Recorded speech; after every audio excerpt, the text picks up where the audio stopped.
Welcome back to the party classes once again. आज हम exercise 11.1 का क्वेश्चन नंबर 4 सॉल्व करने वाले हैं। सो शुरू करते हैं इसको बिना देरी किए। क्या क्वेश्चन है कि मैंने पहली बात वो देख लो कि a flooring tile has the shape of parallelogram, यानी कोई टाइल्स है जिसका शेप पैरेललोग्राम में है, हुज बेस इज इतना, जिसका बेस कितना है 24 centimetre and the corresponding height is 10 centimetre, उसका हाइट कितना है 10 centimetre. How many such tiles are required, ऐसे कितने टाइल्स रिक्वायर्ड होंगे, कितनी जरूरतें होंगी to cover a floor of area इतना। सपोज ये एक फ्लोर है जिसका आपको एरिया दे दिया हुआ है, ठीक है, और कहा है कि एक टाइल्स का जो मेजरमेंट है वो दे दिया है। हालांकि वो टाइल्स आपका पैरेललोग्राम में, यानी कुछ ऐसा होगा, ठीक है। अब इसका आपको मेजरमेंट दे दिया हुआ है। अब कहा है कि ऐसे कितने टाइल्स की हमें जरूरत होगी कि हम इस पूरे एरिया को भर पाए, ठीक है। अब क्या करेंगे, हम पहले ये कितना एरिया कवर कर रहा है वो निकाल लेंगे, देन हम क्या करेंगे, इससे डिवाइड कर देंगे। आ रही बात समझ। लेकिन यहाँ पे भी एक दिक्कत है, अगर आप सिर्फ सिंपली इतना कर दोगे तो आंसर गलत हो जाएगा। अगर आप ध्यान से देखो तो यहाँ सेंटीमीटर है और यहाँ मीटर स्क्वायर है, यानी आपको इसको मीटर में कन्वर्ट करना होगा। या तो आप इसको मीटर में कर लो या तो आप इसको सेंटीमीटर में कन्वर्ट कर लो। आ रही है बात समझ। दोनों से ही आपके आंसर सेम आएंगे। तो शुरू करते हैं सॉल्यूशन। पहले तो मैं निकालूंगी कि एरिया ऑफ टाइल्स कितना होता है।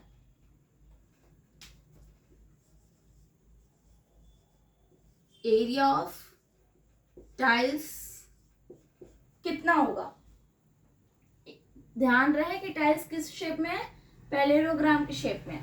तो पैरेललोग्राम के एरिया का क्या फॉर्मूला होता है आपको पता होना चाहिए, बेस इंटू में हाइट। बेस कितना गिवन है 24, हाइट कितना गिवन है 10, कितना हो जाएगा 240, कितना हो जाएगा 240। हाँ ठीक है। अब हम क्या करेंगे, इस मीटर स्क्वायर को सेंटीमीटर स्क्वायर में कन्वर्ट कर देंगे, ठीक है।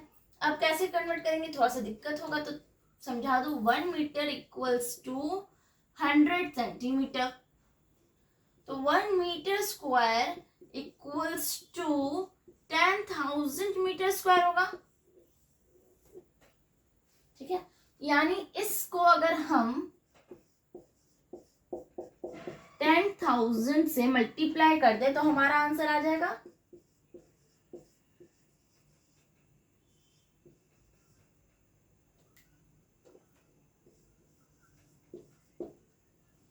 आ रही है बात समझ। अब मैं रफली सॉल्व कर देती हूँ, यहाँ से आप अपना सेंटेंस फ्रेम कर लीजिएगा, ठीक है। अब मैं क्या करूंगी, इसको इससे डिवाइड कर दूंगी 240 को। डिवाइड करोगे तो आपका आएगा कुछ 45,000।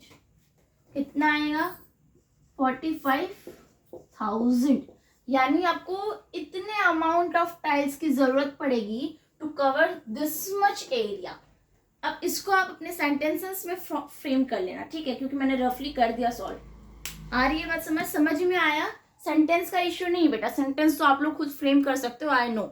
इतना तो अब तक आपने सीखा होगा, 8th क्लास में पहुंच गए हो। बट क्या हमें नहीं समझ में आता है कि क्वेश्चन सॉल्व कैसे करना है।